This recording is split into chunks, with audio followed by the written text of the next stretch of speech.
Hi, and welcome to Storytime, where we are reading Frankenstein by Mary Shelley. Remember to take notes while you read and listen, and check the questions in the video description before you start. Chapter 2. We were brought up together. There was not quite a year difference in our ages. I need not say that we were strangers to any species of disunion or dispute.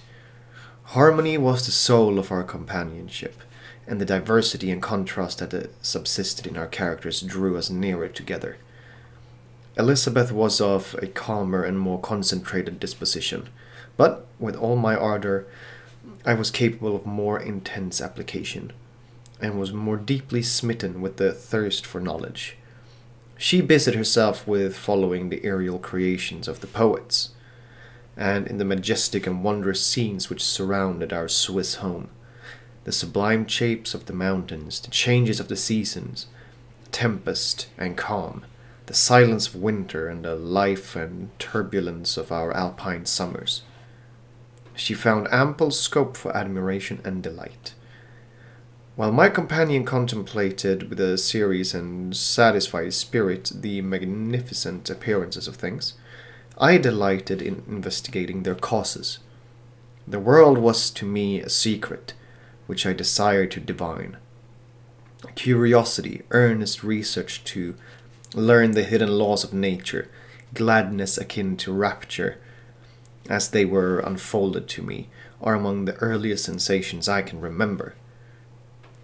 On the birth of a second son, my junior by 7 years, my parents gave up entirely their wandering life and fixed themselves in their native country. We possessed a house in Geneva and a campaign on Bellerive, the eastern shore of the lake, at the distance of rather more than a league from the city. We resided principally in the latter, and the lives of my parents were passed in considerable seclusion. It was my temper to avoid a crowd and to attach myself fervently to a few. I was indifferent, therefore, to my schoolfellows in general, but I united myself in the bonds of the closest friendship to one among them. Henry Clerval was the son of a merchant of Geneva. He was a boy of singular talent and fancy. He loved enterprise, hardship, and even danger for its own sake. He was deeply read in books of chivalry and romance.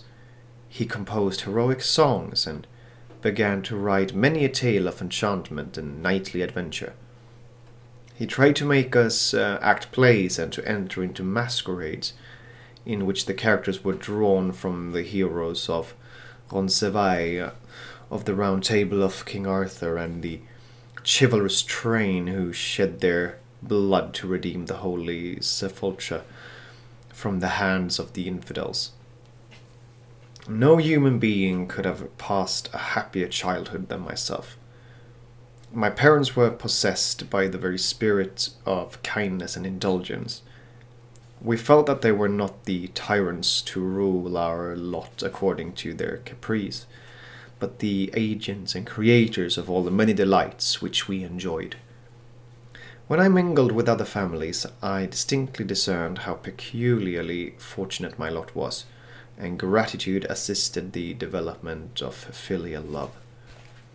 My temper was sometimes violent and my passions vehement, but by some law in my temperature they were turned not towards childish pursuits, but to an eager desire to learn, and not to learn all things indiscriminately.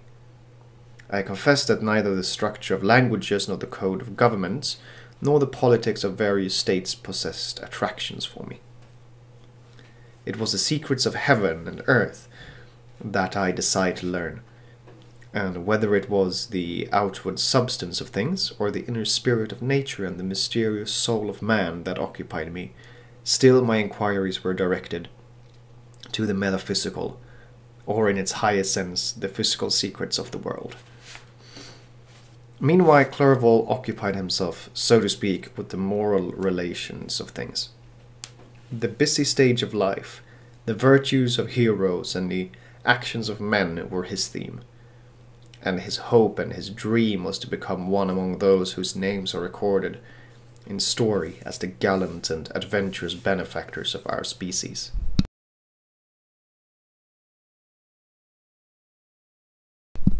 The saintly soul of Elizabeth shone like a shrine-dedicated lamp in our peaceful home. Her sympathy was ours, her smile, her soft voice, the sweet glance of her celestial eyes were ever there to bless and animate us. She was the living spirit of love to soften and attract. I might have become sullen in my study, or rough through the ardor of my nature, but that she was there to subdue me to a semblance of her own gentleness. And Clerval could aught ill entrench on the noble spirit of Clerval. Yet he might not have been so perfectly humane, so thoughtful in his generosity, so full of kindness and tenderness amidst his passion for adventurous exploit, had she not unfolded to him the real loveliness of beneficence, and made the doing good the end and aim of his soaring ambition. I feel exquisite pleasure in dwelling on the recollections of childhood, before misfortune had tainted my mind and changed its bright visions of extensive usefulness into gloomy and narrow reflections upon self. Besides, in drawing the picture of my early days, I also record those events which led, by insensible steps, to my after-tale of misery. For when I would account to myself for the birth of that passion, which afterwards ruled my destiny, I find it arise like a mountain river from ignoble and almost forgotten sources. But, swelling as it proceeded, it became the torrent which, in its course, has swept away all my hopes and joys. Natural philosophy is the genius that has regulated my fate. I desire, therefore, in this narration, to state those facts which led to my predilection for that science. When I was 13 years of age, we all went on a party of pleasure to the baths near Thonon. The inclemency of the weather obliged us to remain a day confined to the inn. In this house I chanced to find a volume of the works of Cornelius Agrippa. I open it with apathy. The theory which he attempts to demonstrate and the wonderful facts which he relates soon changed this feeling into enthusiasm. A new light seemed to dawn upon my mind, and bounding with joy, I communicated my discovery to my father. My father looked carelessly at the title page of my book and said, "Ah, Cornelius Agrippa. My dear Victor, do not waste your time upon this. It is sad trash." If, instead of this remark, my father had taken the pains to explain to me that the principles of Agrippa had been entirely exploded, and that a modern system of science had been introduced which possessed much greater powers than the ancient, because the powers of the latter were chimerical, while those of the former were real and practical. Under such circumstances I should certainly have thrown Agrippa aside and have contented my imagination, warmed as it was, by returning with the greater ardor to my former studies. It is even possible that the train of my ideas would never have received the fatal impulse that led to my ruin. But the cursory glance my father had taken of my volume by no means assured me that he was acquainted with its contents, and I continued to read with the greatest avidity. When I returned home, my first care was to procure the whole works of this author, and afterwards Paracelsus and Albertus Magnus. I read and studied the wild fancies of these writers with delight. They had appeared to me treasures known to few besides myself. I have described myself as always having been imbued with a fervent longing to penetrate the secrets of nature. In spite of the intense labor and wonderful discoveries of modern philosophers, I always came from my studies discontented and unsatisfied. Sir Isaac Newton is said to have avowed that he felt like a child picking up shells beside the great and unexplored ocean of truth. Those of his successors in each branch of natural philosophy with whom I was acquainted appeared even to my boy's apprehensions as tyros engaged in the same pursuit. The untaught peasant beheld the elements around him and was acquainted with their practical uses. The most learned philosopher knew little more. He had partially unveiled the face of nature, but her immortal lineaments were still a wonder and a mystery. He might dissect, anatomize, and give names, but not to speak of a final cause. Causes in their secondary and tertiary grades were utterly unknown to him. I had gazed upon the fortifications and impediments that seemed to keep human beings from entering the citadel of nature, and rashly and ignorantly I had repined. But here were books, and here were men who had penetrated deeper and knew more. I took the word for all that they averred, and I became their disciple. It may appear strange that such should arise in the 18th century, but while I followed the routine of education in the schools of Geneva, I was, to a great degree, self-taught with regard to my favorite studies. My father was not scientific, and I was left to struggle with a child's blindness, added to a student's thirst for knowledge.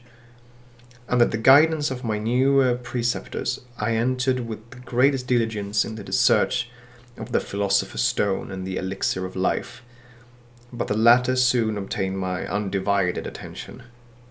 Wealth was an inferior object, but what glory would attend the discovery if I could banish disease from the human frame and render man invulnerable to any but a violent death? Nor were these my only visions. The raising of ghosts or devils was a promise liberally accorded by my favourite authors, the fulfilment of which I most eagerly sought, and if my incantations were always unsuccessful, I attributed the failure rather to my own inexperience and mistake than to a want of skill or fidelity in my instructors. And thus for a time I was occupied by exploded systems, mingling like an unadept 1,000 contradictory theories and floundering desperately in a very slough of multifarious knowledge, guided by an ardent imagination and childish reasoning, till an accident again changed the current of my ideas. When I was about 15 years old, we had retired to our house near Bellerive, and we witnessed a most violent and terrible thunderstorm. It advanced from behind the mountains of Jura, and the thunder burst at once with frightful loudness from various quarters of the heavens. I remained, while the storm lasted, watching its progress with curiosity and delight. As I stood at the door, on a sudden I beheld a stream of fire issue from an old and beautiful oak, which stood about 20 yards from our house.